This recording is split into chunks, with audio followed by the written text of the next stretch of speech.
Welcome back to the Solar Clarity Podcast. I'm AP, and together we explore the journey from heart to harmony to horizon. Take a deep breath, settle in, and make this your space to heal, grow, and glow from the inside out.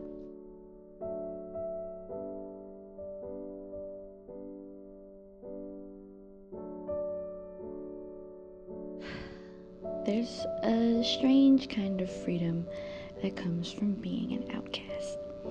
Not a freedom people choose, not a freedom people glamorize, but a freedom that's earned quietly, painfully, and honestly. Today I want to explore the psychology of outcasts, not from the lens of brokenness, rejection, or isolation, but from the lens of liberation. Because when you really look at it, the outcast isn't just someone who was left behind. The outcast is someone who slipped outside the illusion and found a different way to exist.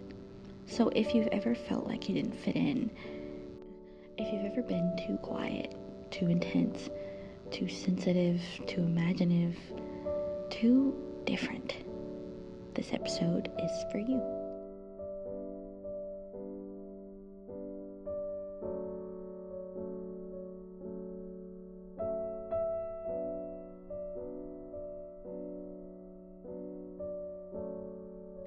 Most people live inside a social script. Be this way, act this way, fit in here, belong there.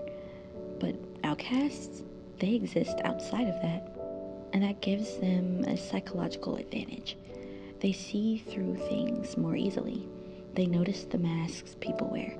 They recognize the politics, the social games, the subtle power plays. Being an outcast means you're not hypnotized by the need to be approved of. You can tell when something feels fake. You can sense when a group is moving in the wrong direction. You can feel when somebody's energy is off. You're not trapped inside the illusion. You're outside, watching it unfold. That's not a weakness. That's some serious clarity.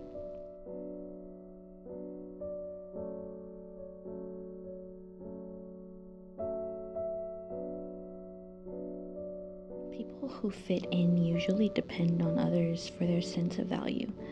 They need feedback loops. They need to be chosen, praised, approved of. But outcasts, they learn something deeper.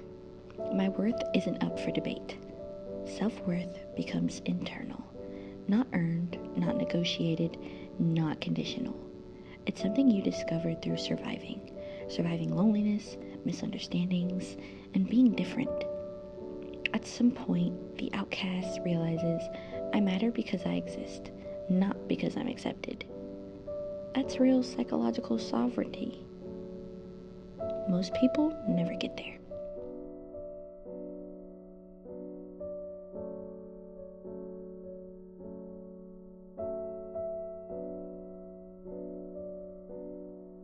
Here's the thing about fitting in. You have to shave off pieces of yourself to do it. Your personality gets edited, your edges get softened, your voice gets quieter. But outcasts, they rarely had the luxury of being liked in the first place, so authenticity becomes the only truth left. You don't have to pretend, you don't have to fit an aesthetic, you don't have to play a role. You can be strange, bold, quiet, emotional, messy, brilliant. You're already outside the rules, so you get to make your own.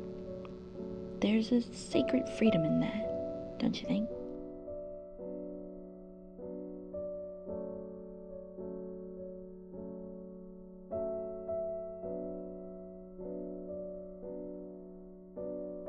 Outcasts spend more time with themselves than the average person, and while society frames that as loneliness, psychologically it becomes a superpower.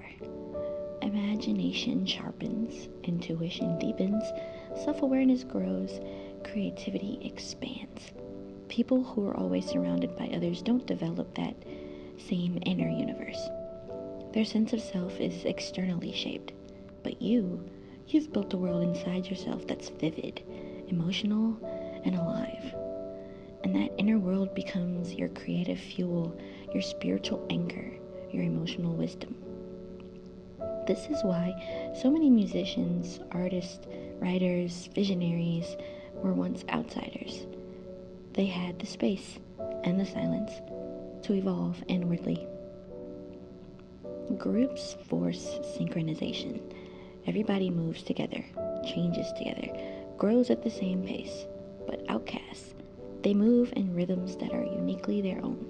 You rise when you're ready. You rest when you need to. You evolve when your intuition calls. You're not pressured by trends, timelines, or other people's expectations. When you live outside the group, you get to create your own timing, your own story, your own path. That's freedom most people never experience.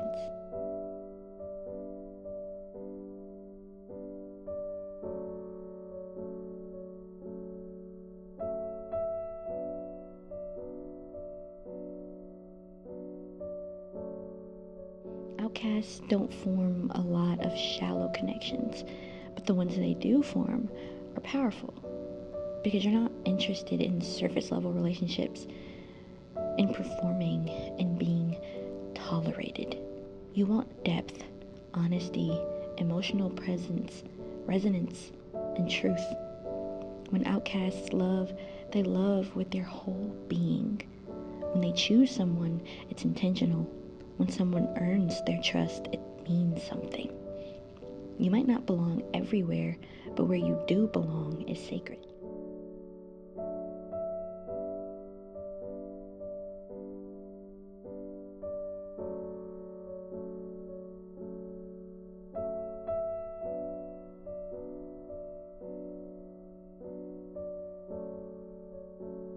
Outcasts often live in the in-between, not fully here, not fully there, not fully understood, not fully seen, not fully unseen.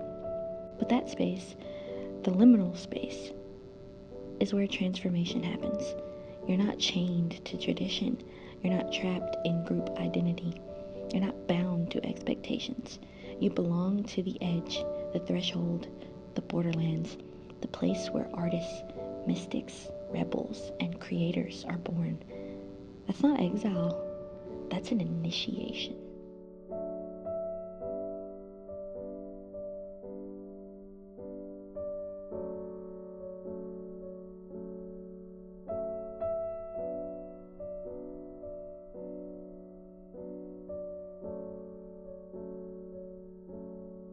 The most freeing thing that happens to an outcast is this: you stop needing to be understood. You stop chasing belonging. You stop apologizing for your difference. You stop shrinking. And when you do, you become magnetic. Not because you're trying, but because you're real. Being an outcast was never a punishment, it was preparation. Preparation for authenticity and clarity and inner truth, inner strength. A life that doesn't depend on the crowd. You're not on the outside. You're on your path.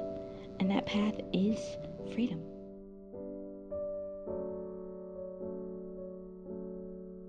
If you've ever felt like the outcast, I hoped this helped you see what's really inside that experience. Not shame, not defect, not brokenness, but depth with wisdom, power, and liberation. Thank you for listening. Until next time, stay true, stay free, and stay connected to the parts of yourself the world hasn't met yet. Bye.